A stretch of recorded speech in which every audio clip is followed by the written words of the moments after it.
대표용 4번 문제 보도록 하겠습니다. 현행범인 체포에 관한 설명 중 옳지 않은 것은 모두 몇 개냐?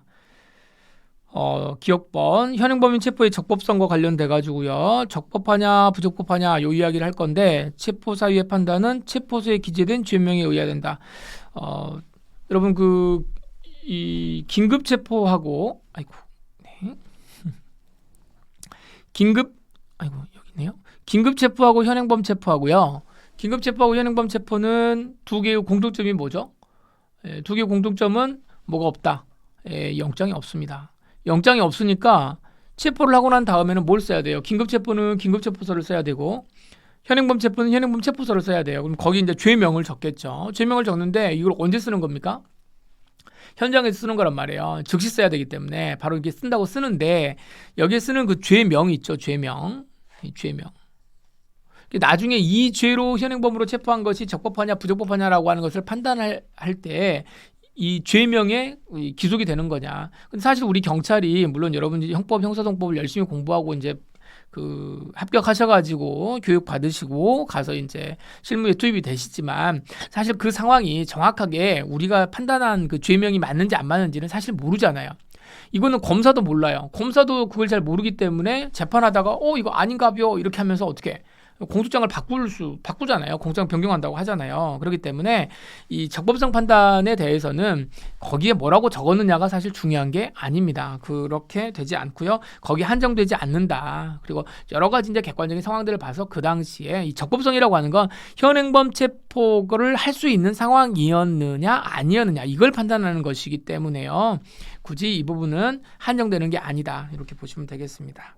그래서 설령 그 죄명과 다른 이 죄명에는 부합하지 않는다고 해서 그것 자체로 인해 가지고 위법한, 불법한 체포라고 볼 수는 없다. 이렇게 보셔야 돼요. 그래서 여기는 틀렸네요. 2번, 피고인들을 비롯한 경찰관들이 현행범으로 체포한 도박 혐의자들에 대해서 현행범 체포 대신에 임의동행 동의서를 작성을 합니다. 임의동행 동의서. 요즘에 여러분 임의동행 때문에, 임의동행이 이제 이게 문제가 많이 되니까 아마 현장에 가셔서 이제 나중에 이제 중경 가셔서 이제 보시겠습니다만, 당연히 임의동행할 때는 동의서를 받습니다. 그래서 내가 자발적으로 갔다라고 하는 것을 이제 나중에 문제가 되면 이제 그걸 이제 보여주려고 하는 거예요. 임의동행 동의서를 작성하게 해야 되는데 그것도 하지 않았고, 도박 자금에 대해서 지위도 받지 않고, 검사 지위도 받지 않고 돈 받아가지고 다시 돌려줘 버리는 거, 이렇게 한 거예요. 자, 이렇게 했다라고 한다면 결국은 뭐가 되는 거다? 직무유기죄가 성립하는 것이냐. 자, 제목 보시면 직무유기죄의 성립을 부정한 잘못이 없다. 이런 거 나오면 좀 짜증나죠. 판례 원문이 왜 이따위로 쓰는지 모르겠어요. 그냥 직무유기죄가 성립을 부정한 원심 판단이 잘못했다 이렇게 하면 되는데, 뭐 이런 말 쓴단 말이에요. 그러니까 이게 좀 우리가 어쩔 수 없죠. 자, 이제 이거 잘 보셔야 되는데, 그러니까 말 뜻을 정확하게 보시란 말이에요. 직무유기죄의 성립을 부정한 원심 판단에, 자, 이건 지워버리시고 뭔다 잘못이 없다. 그러니까 이건 뭐라는 거예요? 결국 이거 뭐예요? 직무유기죄가 안 된다, 지금 그 말인 거예요. 그러면 딱 보시면, 그런데 이게 직무유기죄가 안 되겠습니까? 당연히 돼야지. 왜 뭐야 이거? 돈도 이게 막 돌려주고, 돈 돌려줬다는 것도 이거 좀 냄새가 좀 나잖아요. 이거 아닙니다. 자, 디귿번, 피고인들을 비롯한 경찰관들이 현행범으로 체포하거나 현행범인 체포서를 작성할 때 이 뭐 체포 사유라든가 요의 변변 그러잖아요. 그래서 변호인 선임권을 더 고지를 해야 되는데, 그 내용의 허위의 현행범인 체포서. 그러니까 이게 뭐 잘못 적었네요. 공문서 쓸 때 거짓말로 썼네요. 자, 이렇게 했다라고 하면 당연히 피고인들에게 허위 공문서 작성에 대한 범위 고의가 있었다고 볼 수 있어야지요. 처벌해야 되겠죠. 당연히 자기가 안 했으면서 불구하고 했다라고 이렇게 적으면 이건 문제가 될 거다. 날리시고.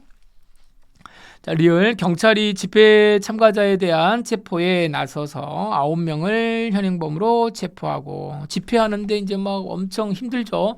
요즘에는 집회가 최근에도 민주노총 또 해가지고 또 그 위원장 구속되고 막 그랬었죠. 뭐 이제 하지만 그래도 이제 옛날 저 꼰대 라떼 이야기입니다만은, 제가 대학 다닐 때에 비하면 지금 같은 세상은 아주 평온한 세상입니다. 데모 안 하죠, 요즘에는. 경찰은 예전에 뭐 전투 경찰이 있을 때 굉장히 아무튼 고생 많이 했거든요. 근데 지금은 아무튼 뭐 라떼 이야기입니다. 현행범으로 체포를 하고 굉장히 여러분 시위하게 되면 복잡하거든요. 근데 일단 체포를 하는데 체포할 때 우리 뭐 해야 돼요? 고지를 해줘야 되잖아요. 이것저것 다 해줘야 되는데 정신없으니까 어떻게 하는 거야? 일단은 잡아가지고 어떻게 한다? 체포를 시켜가지고 어떻게 했다? 호송버스에 탑승하게 했다. 호송버스 경찰차 있죠?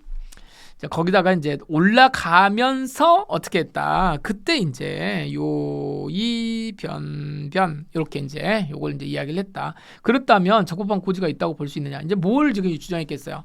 이제 이 피의자의 변호인이 이제 법정에 가서 이야기를 했겠죠. 체포할 때 곧바로 말했어야 되는데 체포해가지고 끌고 와가지고 호송차 올라갈 때 그때 말했다. 이거 시간이 늦은 거니까 이건 체포가 잘못된 거다.